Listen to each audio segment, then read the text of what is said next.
kind of like an NGO or something. No, what are they doing? Oh. Yeah. That's what I thought at first. Like, well, they're the ones that are. He talks about. Fareed Zakaria talks about in here how most of the growth in education comes from private donations. It's private.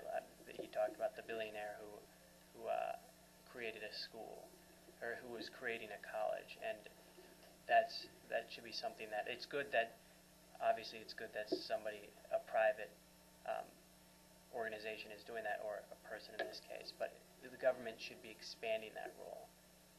Education should be guaranteed to everybody, and not just education, good education.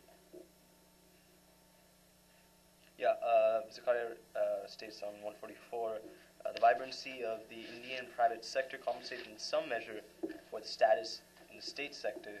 So he's kind of affirming what we've been talking about, and that is that the state sector, essentially the political sphere, really needs to take more responsibility and reform a lot of these educational policies. The reason why we're talking about education is because I think we can ubiquitously agree that it is the number one priority aside from government corruption, just kind of stating India right now. I would say so. Yeah, and I think actually that it's kind of a catch-22 in a way, but the issue of obtaining good education has to do with getting rid of corruption, obviously, because if the teachers are, lazing around, then they're corrupt, so to speak. And so, but getting rid of corruption also seems to be having good education. So it's finding a way to figure both of those out, because the more educated people are, the less likely they are to be corrupt. I mean, it usually is just the few educated in general that, when you just have a few educated people, then corruption is a lot more prevalent than when you have everybody who is educated. Mm-hmm. And I mean, another way that you can go about that, like Whit's talking about, and like I was initially refuted on this idea of a hierarchy in the school system. I wasn't refuting. I was just saying that finding a way for corruption. No, I know what you're saying. I understand what you're saying. Like, if you have a hierarchy, who's to say that the person above you isn't going to, be corruptible? Why can't you pay them off to continue your previous ways? Right. And so maybe this didn't really work in America. We've tested it, and it sort of failed. But there's this idea of doing things based on standardized test scores, and if your school is functioning properly, your standardized test score should be going up. And so maybe you look into that because, I mean...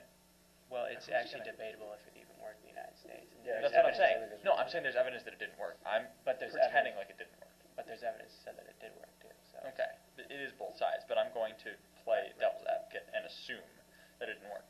But one of the things that they pointed out for it having not worked is the sad reality is there are a lot of children in public schools that don't really want to learn. It's kind of like my time could be better spent doing something else. And, Keshav actually has a tutoring gig where he tutors some students as such. And if you want to elaborate on your experience with that. It's a bit branching off from the... But I mean, essentially, here's what I think is relevant in our U.S. kind of social sphere.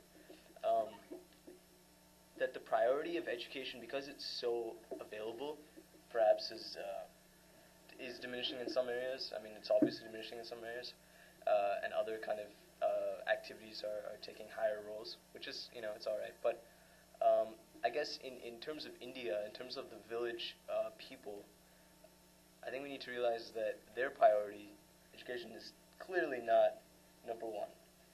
I mean, they're struggling with basic environmental necessities like water, electricity, etc.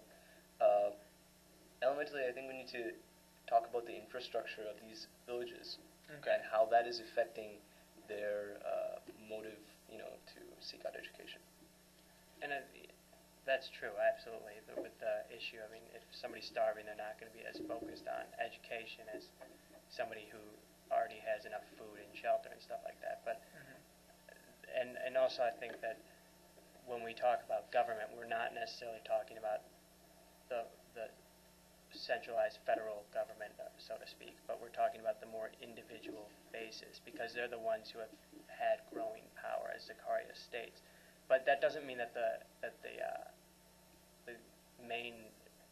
federal government should not have any sort of sway over the issue. It just, the conditions in different areas are different, and so I think taking it more on a base by base, and even lower than just the states, but more regional areas too. I think that the government, though, should be taking steps at that level, but also having the level at the federal government too to taking those steps, so that they really can find out what the needs are, in order to execute properly. Right. And once again, I mean, this whole issue of corruption comes about because India is supposedly a democracy, and these small issues of villages, I mean, who is going to listen to them, and how far are they going to go with them? The availability of natural resources, and not just natural resources, but kind of financial resources, if you will. Right. So you're saying, in a way, infrastructure needs to be prioritized before educational reform, because the agricultural people who need education can't be educated until they're sufficient resources to live a normal life. That's what you're saying. Yeah, I think also like the culture in certain villages is such that going back to kind of more ancient rudiments, sort of ancient culture, there's a family structure which is maintained. Yeah.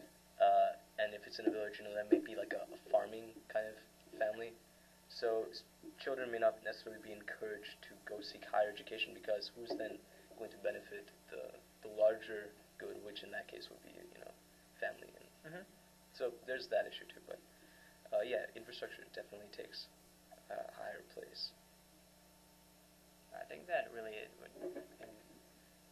I know less about it than you do, but I think that really it should be a more simultaneous thing, because you need people in the infrastructure who are educated, and you're going to get that educated, those educated government workers from the education system. So it really should be a more simultaneous working on both at the same time.